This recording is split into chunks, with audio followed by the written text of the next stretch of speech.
Coming up in this episode of the KickCast, the wheel gets reinvented, a handy way of protecting yourself from germs in public, and printing pancakes. So sit back and slap it. It's time for the KickCast.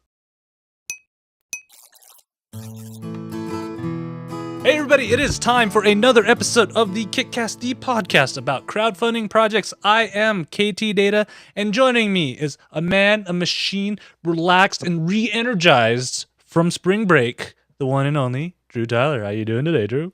I am relaxed and re-energized from spring break. I know. I was amazed at how often you were on Destiny during spring break. I had a fantastic spring break. I got tons done, and I played a lot of games, and I had like the most relaxing. It was a wonder. It was a wonderful time. It was an amazing time, and you guys, if you have not checked out his Twitter feed, you may get some free edumacations. I don't know. Do you still have spots left for that? I do. So in fact, if anybody on the KickCast wants this, I will throw it out there. I have a promo code for a course. I spent my whole spring break writing a course on Udemy, which is the online learning place. So I have a small course on there, how to learn Final Cut 10 in less than an hour. And I spent all week kind of putting together all of these like fitting lessons to get it all together. And I'd love to give that away. So if anybody wants to use the code tweet50, you can have yourself a free stab at it. It's like I said, it's about an hour of me yapping, but if that's what you want, you can learn Final Cut. It was a good week for me. Everybody will learn the tools that both you and I use, like pretty much on a weekly basis. All the time. It's a good way to do it, and it's better than me going, well, you just got to click the thing, and then drop the thing, and then move the thing over there, and then press the thing to the thing. Yep. There's I try to avoid that. And actual educators teaching you how to do it, other than me going like, just do it. No, it was a good week. It was a really good week. Yep.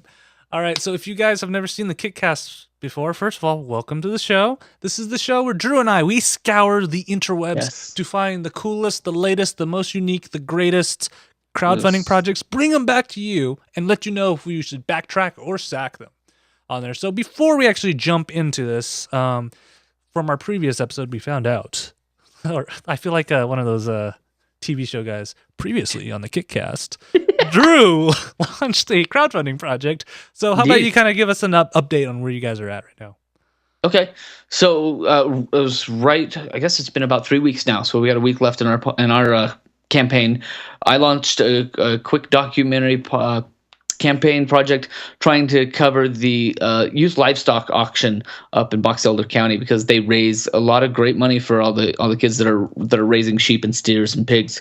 And we put together a team. We did a lot of the prep work. We tried to do everything possibly that we could do. Had a pretty good launch week. We got about 10% of the way there in our first week, and then we got some bad news, which is not when you want to get bad news in the middle of a campaign. But we found out that one of our core community supporters, and not monetarily supporters, but a connection for us that was there to kind of promote and get the bigger sponsors.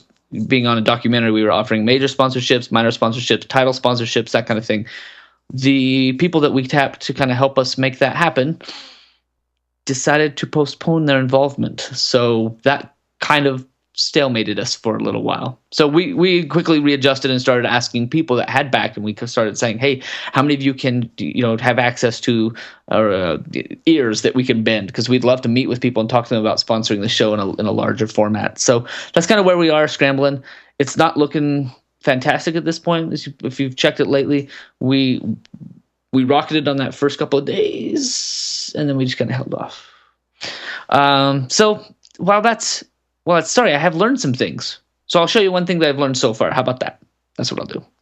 The one thing that I've learned out of this process of running my own campaign, especially documentary, was I found a campaign. I think did I talk about it last time? I don't know if I did. It was called Green Inbox. Did I talk about Green Inbox last time? Right? Mm-hmm. So I actually found that if you run Green Inbox right towards the beginning of your campaign, you will see like the residual from that. So if your project and your campaign's all in order and everything's going just right, and you don't have to have people backing out on you in the middle, like you sound a little bit core people. I'm a little bit. But use Green Inbox early on, and they will, for a very good price, write custom emails. I was still getting this week. I was still getting contacts, people that just get on Facebook, find my message, and then they would write back and say, "Oh, hey, this looks like a wonderful project. I got a couple bucks to spare. And so I probably, from that one green inbox cost me $30, I probably raised almost $300-$400 for our campaign. So it's definitely something to check out if you have a campaign with a lower threshold, I guess you'd say. But that, my friends, is my update for our project. It's not the best update, but it was. Like we tell everybody on the show, even if you don't succeed, you're always learning things from this, and you're learning from it. And just life, man. You make mistakes, you learn, and then you just keep going on. Yep, I picked the wrong pony. No, it's okay. Because this was for us, this was totally like a side project, a fun summer gig.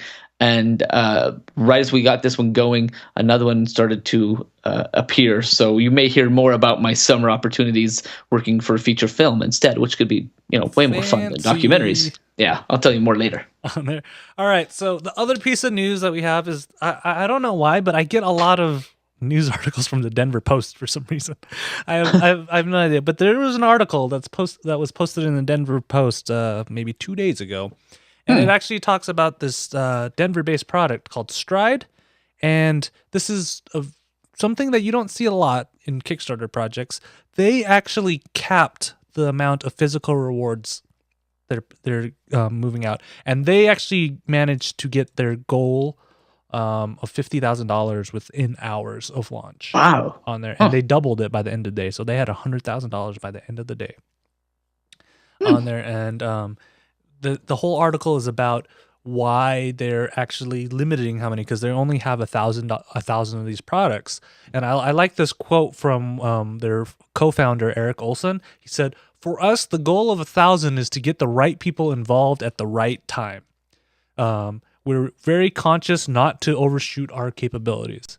And I think that's one thing that, I think a lot of projects don't do really well on there.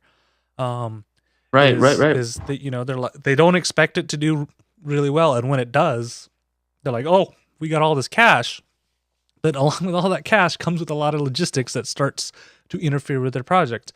I mean, they mentioned sure, it would be great for us to get $1 million, but then we wouldn't have time to kind of get some of the things that we wanted to do because we're too busy trying to worry about logistics and getting that to work on there. So. I think this is something that you should kind of think of. They had brought out other examples, like the original Pebble Watch. They actually had a cap on how many pebbles The first round? Yeah, the first round actually did. How high was that cap? 80,000. They still it was 80,000 units. That still was a cap. Yeah. On there. And if you actually look now for round 2, they did it a smart way. The initial batch, they had a cap on it, and now you can get more later on once they kind of get that first run going. So they planned for it. And so, I think it's, it's a good idea to plan. If you are successful, where do you draw the line, or do you just let it go? What do you think about that, Drew? At some level, I say, wow, that makes a lot of sense. Focus on what you can do. And if it's a good product, it's going to get that word of mouth and keep moving. And another side of me says, so what if you get $1 million or 10,000 users, or backers? Yes, logistics might change a little bit, but if you do it right, you can like Pebble did. You can say, great, the first people that backed are going to get it at this time, and anybody that backs at these other levels or after that cap, you're looking at 3, 4, 5, 6 months later, so that you can have time to work the logistics. I'm just not sure. I don't know. I'm kind of torn. I guess I'm just kind of torn. I'm also, if money is flying in, I don't know why you would be like, no. So people can still donate. They just won't get anything from it. Yeah, right. So you can still chip in. You're just not all the physical reward tiers are all full on there. Yeah. And you don't plan on. And I kind of like this approach, because what they're doing is they are getting the evangelists. Those 1,000 people are probably hardcore, runners that will be talking about this product if it turns out really well, versus you getting a mass market appeal where you do get those evangelists, but then you got everybody else that on that halo effect. And, is that going to be really effective in the long term, or is that how do they know that their first 1,000 were the evangelists? I mean, I guess they've done so much marketing. It's because of their marketing and targeting. Because one of the things in this article they talked about is that you build a community first on there. So that's why they're specifically aiming for running coaches right now, because they know the running coaches will talk to all the runners that they're training. Okay. on there. So they're doing what they think is right. That's good. Yeah, I mean it's who you want to get on there, and they're specifically aiming for a specific group on there, and they know there's not going to be more than maybe 1,000 of them or so. So if they feel like they've got the right demo in that first cap, then by all means cap it, work with them, make the best product, and then take it farther. Because I think they use that success to get into a lot of different markets. But yeah, on there. So it's just things like that you got to think of when you're thinking of your projects. All right.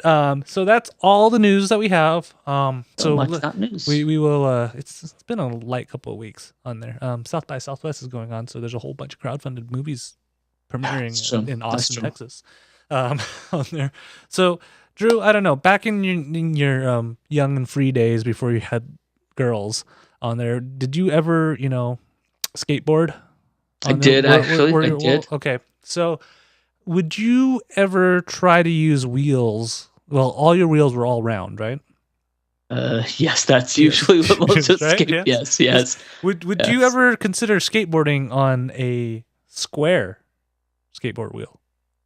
I don't know that you call that skateboarding unless you were being dragged or something. I do have on one of my units at school, I had rolling casters, and one of the students did not unlock the caster, and they pushed it down the hall. So now I have a flat side to my round wheel. So it plop, plop, plop, plop. So no, I would not be skating on square wheels. So our first project of the night is called the Shark Wheel, and it is actually a square skateboard wheel on there. And, it doesn't work. The cavemen figured this out a long time ago.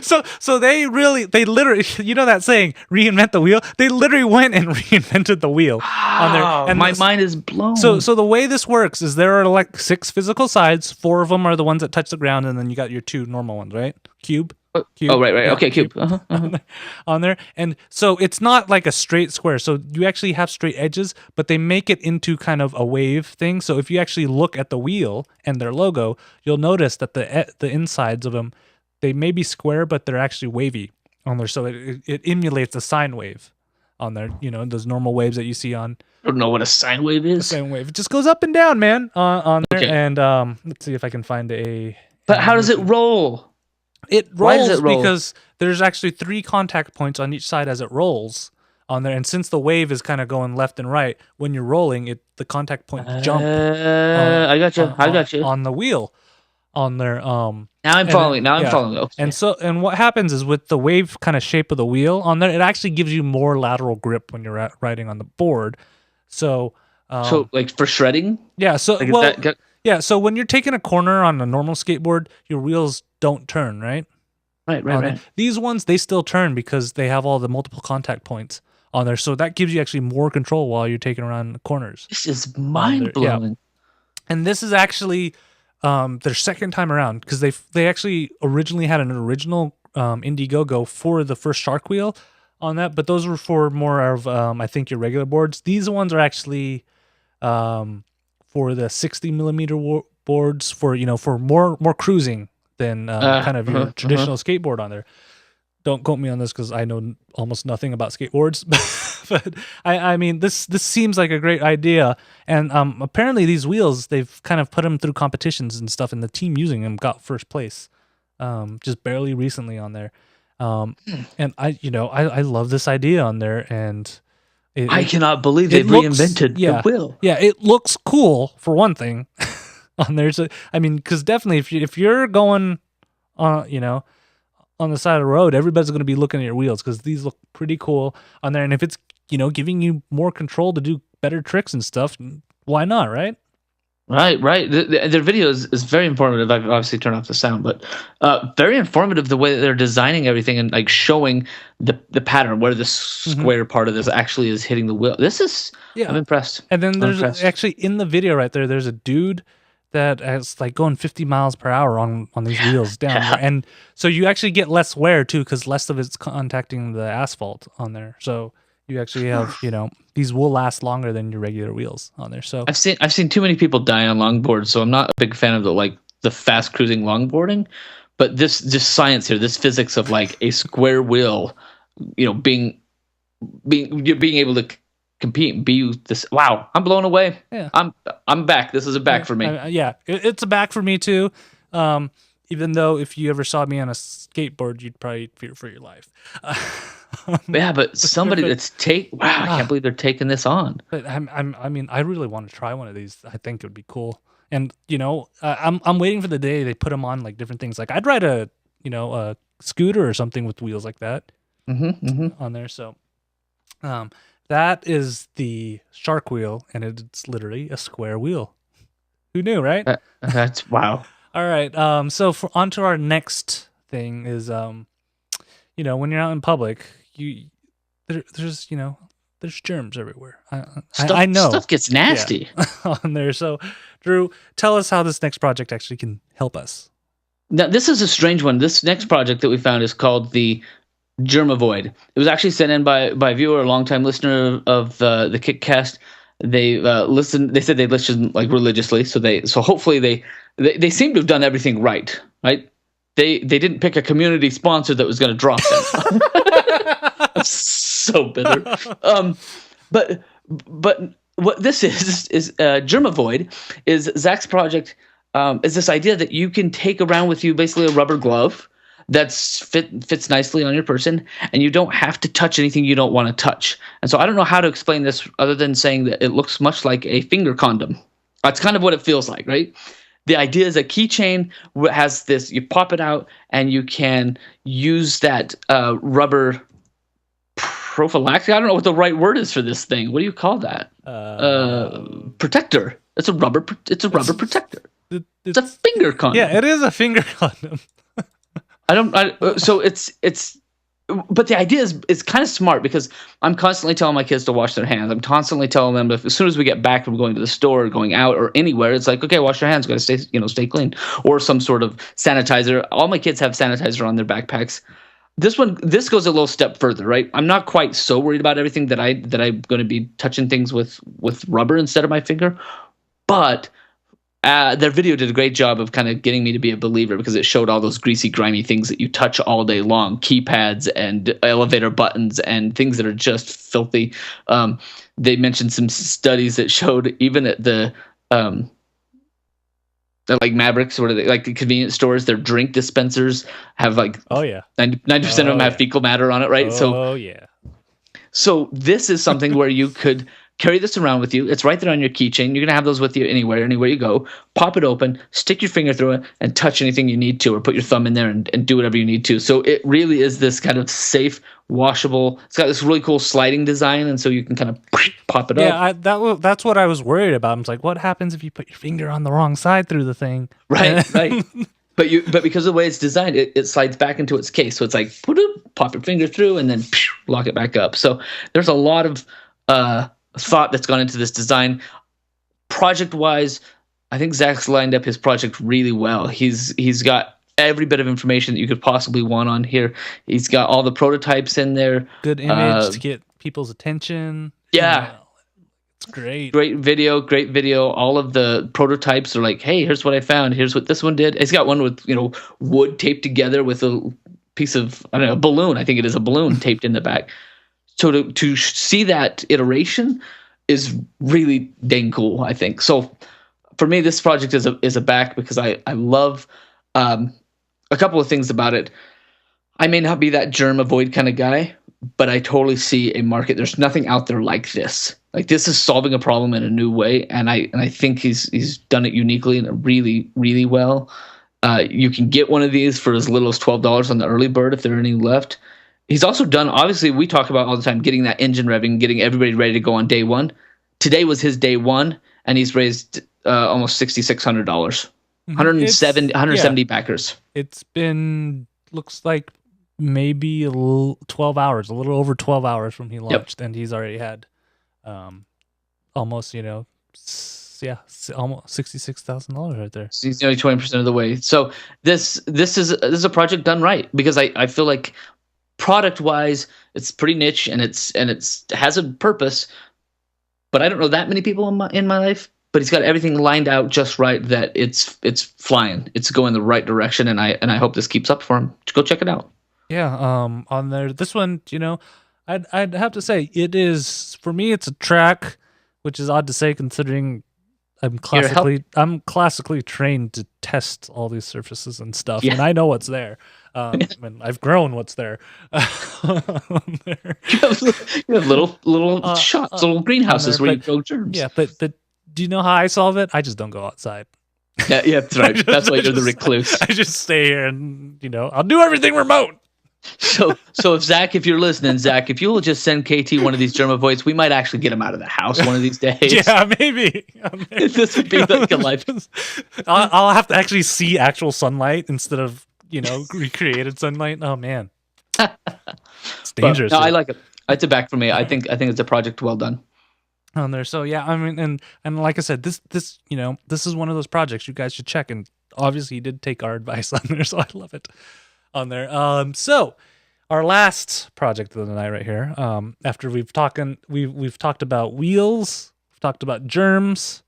So let's talk about some food. I was hoping you're gonna do the light up butt. Since we're not doing the light up butt, let me just tell you that there is a project out there that is fantastic. For like $300, you can get a plastic butt on your wall. When you slap it, it lights up. When you pinch it, it lights up. Anyway, go check it out. Yeah. Full disclaimer: I listed that as a potential sack of the week. Apparently, Drew wanted it as a project of the week. It's called Slap It. It's on Kickstarter. It's called Slap It.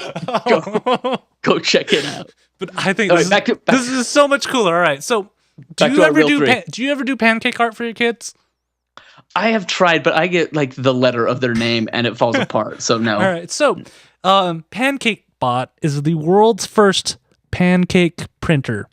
I know you like 3D printing. I like food, so it's like the combination of things we like right here. So you can print pancake designs. What? So how this works is there's a griddle on the bottom of the PancakeBot, and on top there's a nozzle with pancake batter on it, and it can control how much it extrudes out on there, and it can draw a little design. So that may be everybody's like, okay, that seems simple. The genius in this, I have to say, is the software in how you do this. Because to get your designs, they have this software on the computer, and all you got to do is import the image that you want, and then you trace over the areas where you want the pancake batter to come out on there. You trace them, and you'll watch as you trace the lines in, and then you can cover the whole thing. And when you take that onto an SD card, you put it in the PancakeBot. The PancakeBot will, in the order you traced it, draw the lines and everything. So what happens is when you get your image out, you actually can see different colors of the image. Like on this Kickstarter, you'll notice that some areas are darker and lighter on there. So and it's dead simple, easy to use. And I was like, this is genius. The PancakeBot in itself is a great engineering feat, but that software and how simple it is that is amazing. In terms of software design, everything, this guy is a genius, and he just that was the killer part when I saw it, because I'm like, oh, I'm gonna have to learn how to 3D model or something to make my pancakes, but no, it's pretty much just trace over lines and you're good to go. Trace over an image and it follows exactly what you're doing. Wow, because it's interesting because it's kind of doing layers like a 3D printer is this additive process, but yet it's this is Miguel Valenzuela. Entirely. So wow, they've done really well. They've almost quadrupled their goal already, and they still got 3 weeks to go. Yeah, and you can see this one's drawing a picture of a cow or a bull on there, and you see how it's outlining the bull right there. And then this is actually going fairly quick too, so you're gonna have a nice fresh hot pancake on there. I think this is the Chicago Bulls logo. Yeah. And then they're adding colors into it too, so you can get different pancake colors. Oh, they're having somebody do the same. Yeah, doing the fill in. I watch them flip it over. Look at that. You have the blue areas and stuff. So I think that's way cool.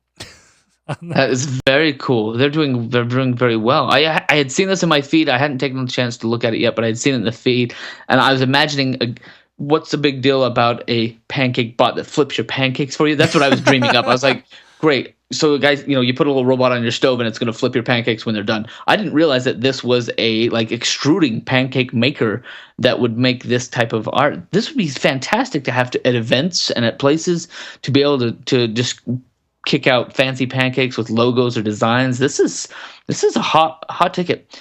I did not notice. What is the price it tracking the reward retail, at which you retail when this comes out is going to be $2.99. That's going to be the retail price on there. But if you get on the Kickstarter price, you can get $179 for the PancakeBot on there, and for $2.99 the retail price, you can get 2 of them. 2 PancakeBots. Yeah. You can imagine the party that we'd have. We'd be printing KickCast logos everywhere. Yeah, I love my face and your face. Yes, I mean, who doesn't want their face on a pancake? I want my face on. There's actually a level that you can back, and they will print your face on a pancake and send you the image of the pancake.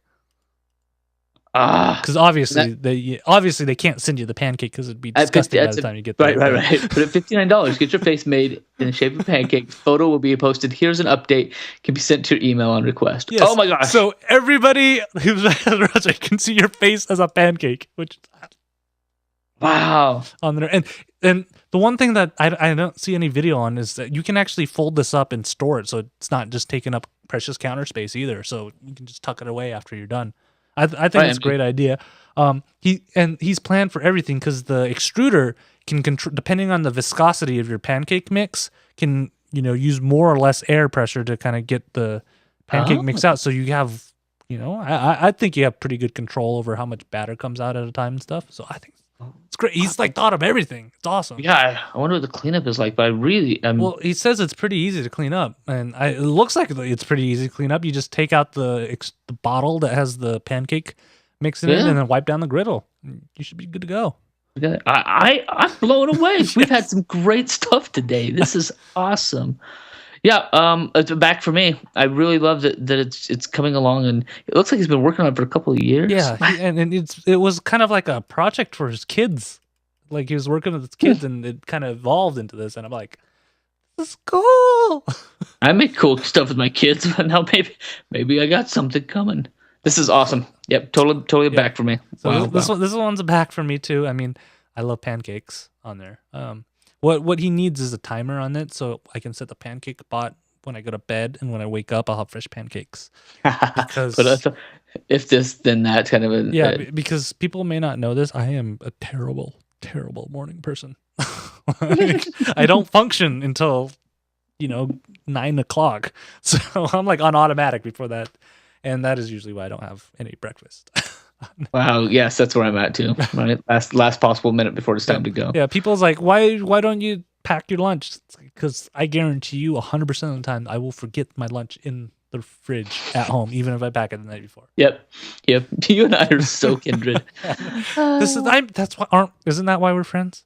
Yes, this is why you and I are one and the same. All right. One difference between you and I is you have a lovely family. You're happily married, while I'm single. But our sack of the week wants to solve this problem for me. But I am not impressed. How is it going to solve your singleness, Katie? So this project, all it has is a name, dating application. Oh, the dating application. Yeah, I've thought about this so hard. $7,000 with 44 days to go. And this guy wants to develop a better way for people to meet, a free dating website that links people together, simple and easy. And the reason why he wants to do it's because he owns osingle.com. And that's his drive because he owns osingle? Yeah. Now here's the problem. Have you checked out osingle.com? No. Not a thing there. It goes into the folder structure of osingle.com. Oh dear. Like there's not index.html. Like it is straight up. You can go into the CGI. Yeah. Wow. The CGI bin. Wow. Yep. Wow. So that tells me, yes, our sack of the week. He's trying to build something that's been built by a million people in a million different ways. Tinder's the cool thing the kids do these days, right? Swipe left, swipe right on there. Yep. And the other problem is he has one reward tier, which is for $100 or more. Oh, wow. And he says free joining and can go to any of our events. Be a part of oh, wow. Proofread, dude. BAPART, no space. Be a part of our dating experience. In addition, I will send you all postcards. $100 you can get postcards and come to an event. Mm-hmm. And literally, these are the projects that we find because there's literally one paragraph in there. Mm-hmm. Doesn't really have a good business plan. I don't. And, yeah, no. I mean, his last line is, for big donors, I may be interested in giving a percentage of the company as well. Buddy, if you get big donors, they're gonna be asking for a lot more than just the space. Don't check out the bio. And he just completed his MBA. And look at that stock photo right there. Really? He just completed his MBA and he doesn't know better. According to his bio, he's just completed his MBA, and he missed the marketing part of the MBA, I think, because this isn't gonna fly, buddy. Oh wow. Maybe I should go get an MBA. I don't have an MBA, and I know this. There's another way to get this done. I'm sorry, and it's been out there for a while. So that's our sack of the week. That's our sack of the week, and I forgot. Here's actually an image of the slap it, because this is what I think. This is what I think we should totally. Please, can I have this in my studio? Wow. Wow. You just pop that thing and it just lights up. I mean, it's just, there's something golden about that. And yeah, the video is really good. It may have just been the guy's accent that I was like, oh yes, you can slap my butt. Just because he has an English accent, that's what I'm going to tell you. Okay, so there's another tip, guys. If you want a really good video, just get somebody with an English accent. Yeah. That will convince people too. It does it for me. Man, what a show, man! What a show. Yeah, this is it's a pretty quick show, but we got some really good projects. Drew's gonna somehow try and convince his wife to let him buy a Slap It. On there. So, but if you guys have projects you would like us to feature, like the Germ Avoid, Germ Avoid. Thanks for sending that in. You can send it in at KickCast@Ktdata.net, or leave it on our Facebook page, facebook.com/KickCast, or tweet us at Night20 for that pretty man over there, at KTData for me, or at KickCast for the show on there. And of course, our next live episode, I always love it when people watch live, so we have nice discussions, and you'll see our pre and post shows, which usually don't get recorded, and deep dark secrets of Drew Tyler comes out. That's right. On there, our next live one's going to be March 31st, 2015. Right before April 1st. So I guess we'll put legit projects into our episodes on there, and you can watch that at live.kickcast.net. If you missed any of these links, we will put them on our show notes at kickcast.net. Drew, you got anything to plug before we go? Wow, but I don't think I have anything special. I'm just gonna try and survive between now and then. Now that we're back to school, I'm back to grading and talking to people and stuff. So nothing to pitch. Just watch people little with your lives and your importantness. Gosh, just live a life of a bum for a little bit. It's coming. Summer will be my bum summer. I know, and then I'll be just like stuck in an office all day. I'm like, you guys suck. I do love having like 4 months off a year. That's nice. Yeah. All right, guys. We will see you in 2 weeks. Till then, bye-bye. Thank you. Good night.